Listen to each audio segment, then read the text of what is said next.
من الشيطان الرجيم بسم الله الرحمن الرحيم وإلهكم إله واحد لا إله إلا هو الرحمن الرحيم إن في خلق السماوات والأرض واختلاف الليل والنهار والفلك التي تجري في البحر بما ينفع الناس وما أنزل الله من السماء من ماء فأحيا به الأرض بعد موتها وبث فيها من كل دابة وتصريف الرياح والسحاب المسخر بين السماء والأرض لآيات لقوم يعقلون ومن الناس من يتخذ من دون الله اندادا يحبونهم كحب الله والذين آمنوا أشد حبا لله ولو يرى الذين ظلموا إذ يرون العذاب أن القوة لله جميعا وأن الله شديد العذاب إذ تبرأ الذين اتبعوا من الذين اتبعوا ورأوا العذاب وتقطعت بهم الأسباب وقال الذين اتبعوا لو أن لنا كرة فنتبرأ منهم كما تبرأوا منا كذلك يريهم الله أعمالهم حسرات عليهم وما هم بخارجين من النار صدق الله مولانا العلي العظيم وبلغنا نبيه ورسوله الكريم۔ اور تمہارا معبود ایک ہی معبود ہے، اس کے سوا کوئی معبود نہیں، بڑا مہربان ہے، نہایت رحم کرنے والا ہے۔ بے شک آسمانوں اور زمین کی تخلیق میں اور رات اور دن کے بدلنے میں اور کشتی میں کہ جو چلتی ہے سمندر میں، ان چیزوں کے ساتھ کہ جو لوگوں کو نفع دیتی ہیں، اور جو اللہ نے نازل کیا آسمان سے پانی، پس اس کے ذریعے زمین کو زندہ کیا اس کے مرنے کے بعد، اور اس میں ہر طرح کے جانور پھیلا دیے، اور ہواؤں کے چلنے میں اور بادل میں کہ جو مسخر ہے آسمان اور زمین کے درمیان، البتہ نشانیاں ہیں ایسے لوگوں کے لیے کہ جو عقل کرتے ہیں۔ اور لوگوں میں سے کوئی وہ ہیں کہ جو اللہ کے ساتھ برابر بنا رہے ہیں، وہ ان سے محبت رکھتے ہیں جس طرح اللہ سے محبت ہے، اور وہ لوگ کہ جو ایمان والے ہیں وہ تو اللہ کی محبت میں شدید ہیں۔ اور اگر دیکھیں وہ لوگ کہ جو ظالم ہیں کہ جب وہ عذاب کو دیکھیں گے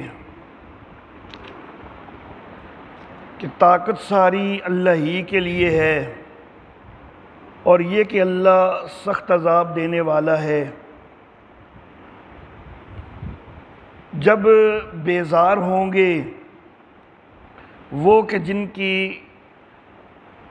پیروی کی گئی ان سے کہ جو پیروی کرنے والے ہیں، اور وہ عذاب کو دیکھیں گے اور اسباب ان کے منقطع ہو جائیں گے، اور کہنے لگے وہ کہ کہیں گے وہ کہ جنہوں نے پیروی کی کہ اگر ہمارے لیے ایک دفعہ واپسی ہو جائے تو ہم بھی ان سے بیزار ہوں گے جس طرح یہ ہم سے بیزار ہیں۔ اس طرح دکھاتا ہے ان کو اللہ ان کے اعمال حسرت دلانے کے لیے، اور وہ نہیں ہیں نکلنے والے آگ سے۔ محترم احباب، گزشتہ آیات میں صفا اور مروہ کا تذکرہ کیا گیا، اور وہاں پر یہ بات اللہ رب العزت نے واضح فرمائی کہ تم نے اصاف اور نائلہ کی وجہ سے صفا اور مروہ کی تعظیم نہیں کرنی، بلکہ تم نے تعظیم اس لیے کرنی ہے کہ یہ شعائر اللہ میں سے ہیں۔ تو شعائر اللہ کی تعظیم کرنا اللہ نے واجب قرار دیا ہے۔ تو اگرچہ یہ ہے تو حضرت حاجرہ رضی اللہ تعالی عنہا کا ایک طریقہ، لیکن جس طریقے کو اللہ رب العزت نے واجب قرار دیا ہے تو اس کے اوپر عمل کرنا، اللہ کے حکم پر عمل کرنا ہے، اور یہ عبادت ہے۔ تو گویا کہ صفا اور مروہ پر چکر لگانا تو یہ بھی ایک عبادت ہے، اور عبادتیں تو ساری اللہ ہی کے لیے ہیں، یہ بھی اللہ کے حکم سے چکر لگایا جا رہا ہے۔ تو وہاں پر جو چکر لگائے جاتے ہیں وہ اصاف اور نائلہ کی وجہ سے نہیں ہیں، بلکہ اللہ کے حکم کی وجہ سے ہیں۔ تو اب یہاں پر اللہ رب العزت فرماتے ہیں کہ تم نے اصاف اور نائلہ کی تو پوجا نہیں کرنی تھی، تم تو اللہ کو واحد معبود قرار دینے والے ہو۔ تمہارا تو یہ نظریہ ہے، یہ عقیدہ ہے کہ معبود جو ہے وہ ایک ہی معبود ہے، اس کے سوا کوئی معبود نہیں۔ یہ ایک ربط ہو گیا گزشتہ آیات کے ساتھ، اور دوسرا ربط جو اس سے زیادہ قریبی اور زیادہ واضح ہے کہ پچھلی آیات کے اندر اللہ رب العزت نے فرمایا کہ جو لوگ حق کو چھپاتے ہیں، کتمان حق کرتے ہیں، ان کے اوپر اللہ کی بھی لعنت ہے اور سب لعنت کرنے والوں کی بھی لعنت ہے۔ تو جب کتمان کے حوالہ سے اتنی شدید وعید آئی کہ جو حق کو چھپاتے ہیں ان کے اوپر لعنت ہے، اللہ کی بھی اور لعنت کرنے والوں کی بھی، تو اب یہ اظہار فرمایا کہ تم نے حق کو واضح کرنا ہے نا، تو حق جو سب سے زیادہ واضح کرنے کے لائق ہے، جس کی سب سے زیادہ تبلیغ ہونی چاہیے، جس مسئلے کی سب سے زیادہ اشاعت ہونی چاہیے، تو وہ یہی ہے کہ وَإِلَٰهُكُمْ إِلَٰهٌ وَاحِدٌ، لوگو تمہارا معبود ایک ہی معبود ہے، اس کے سوا کوئی معبود نہیں، وہ بڑا مہربان ہے، نہایت رحم کرنے والا ہے۔ تو یہ تو ہو گیا گزشتہ آیات کے ساتھ ربط، اور گزشتہ آیات کے ساتھ ربط کے ضمن میں یہ اللہ رب العزت نے جو ہے مسئلہ توحید کو بھی بڑا کھول کے یہاں پر بیان فرما دیا۔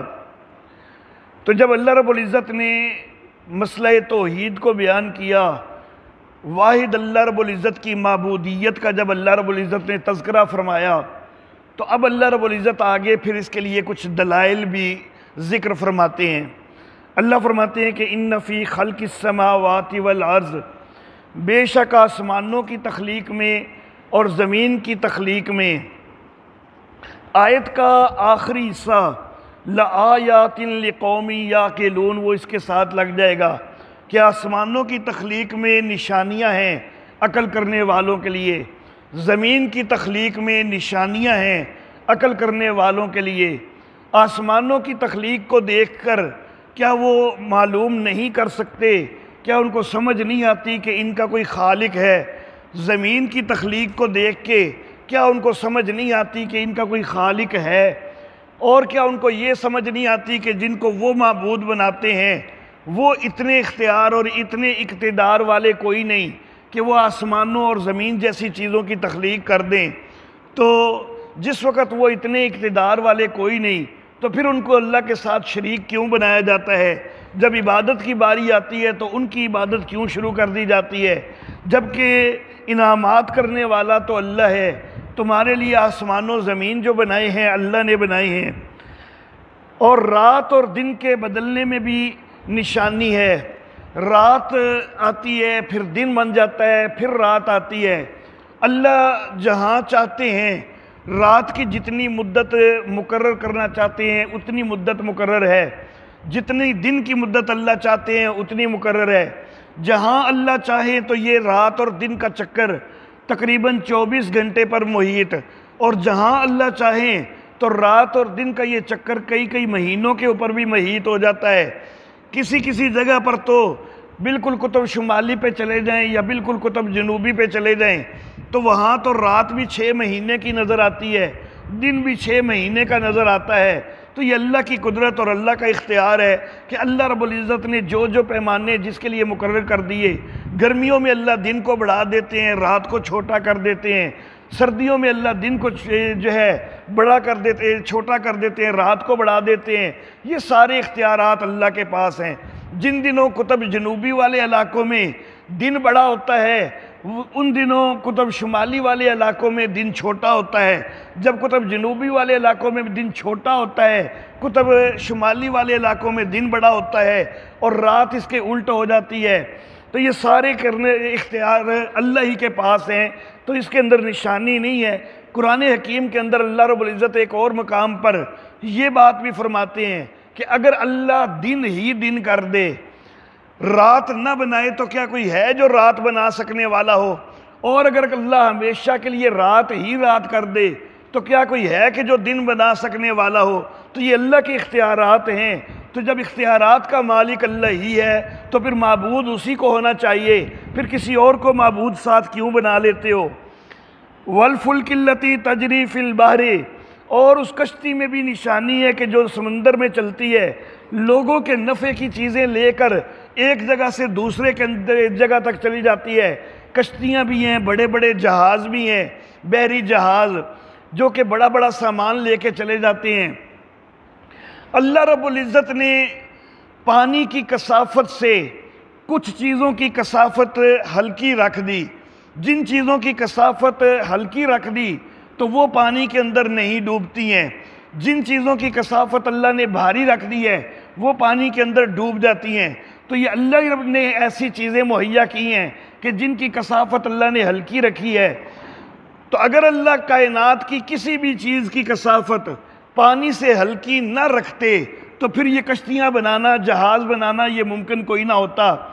پھر لوہے کی کثافت زیادہ ہے، لیکن اللہ رب العزت نے انسان کو یہ عقل بھی دی ہے کہ لوہے کے استعمال سے بھی جہاز بنائے جاتے ہیں۔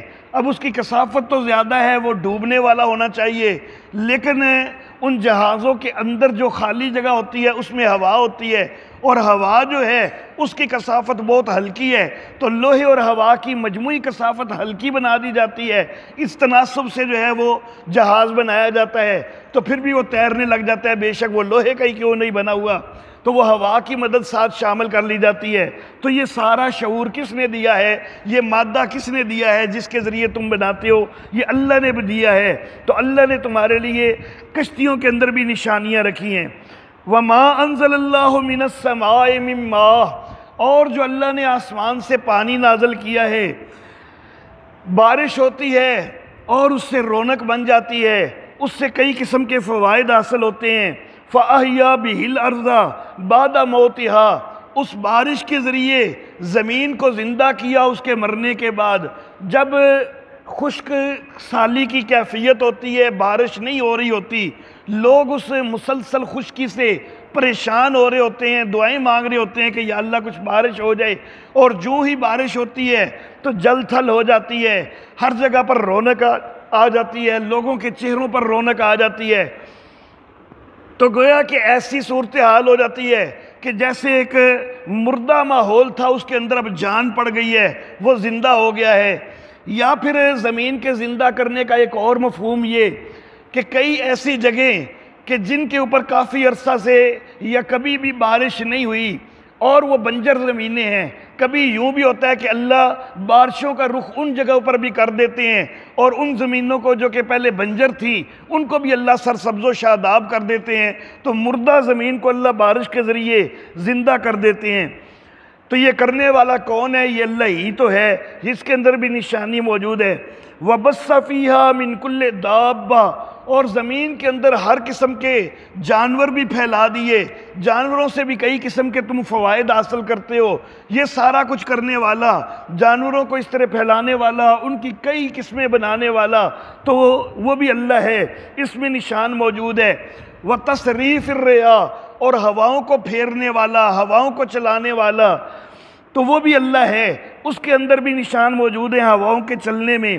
اور جو بادل اللہ نے آسمان اور زمین کے درمیان مسخر کر دیا ہے، بڑے بڑے بھاری بادل ہوتے ہیں جن کے اندر ٹنوں کے لحاظ سے، ٹنوں کے حساب سے پانی ہوتا ہے، لیکن وہ ٹنوں پانی لے کر بھی آسمان اور زمین کے درمیان بغیر کسی سہارے کے کھڑے ہوتے ہیں۔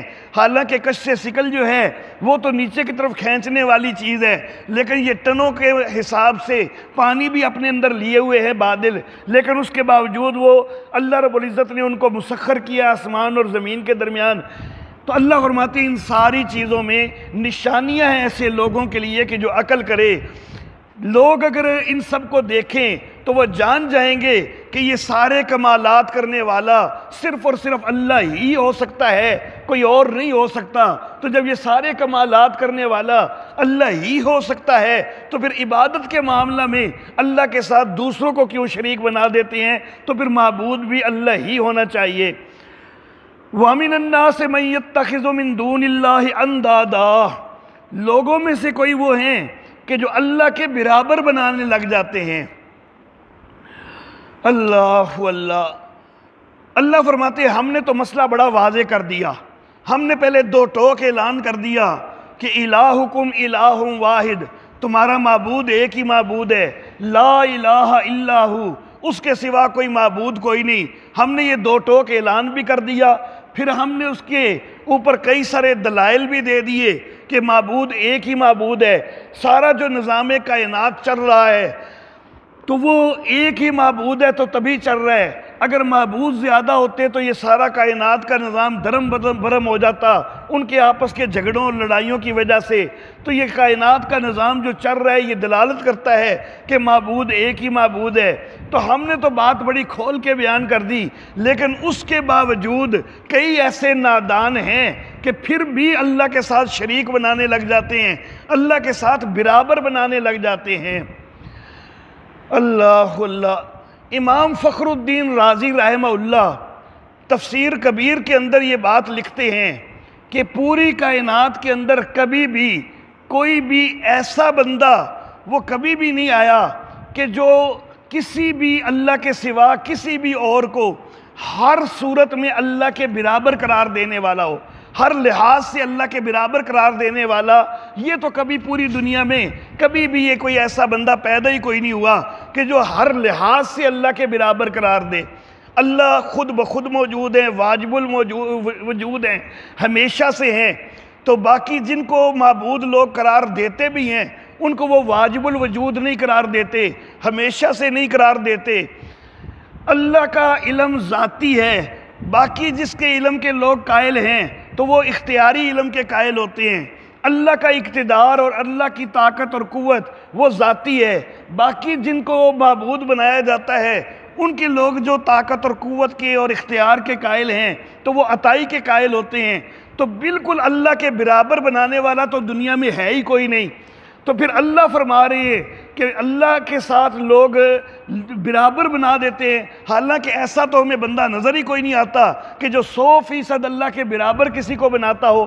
لیکن ساتھ ہی اللہ وضاحت کرتے ہیں کہ جو میں یہ کہہ رہا ہوں نا کہ لوگ ایسے ہیں کہ جو اللہ کے ساتھ برابر بنا دیتے ہیں، تو وہ کیسے برابر بناتے ہیں؟ اللہ اس کی وضاحت کرتے ہیں۔ اللہ وضاحت کرتے ہیں کہ یحبونہم کحب اللہ، برابری یہ ہے کہ وہ اللہ کے علاوہ کے ساتھ بھی وہ محبت رکھتے ہیں، وہ تعلق رکھتے ہیں جو تعلق اللہ کے ساتھ ہونا چاہیے تھا۔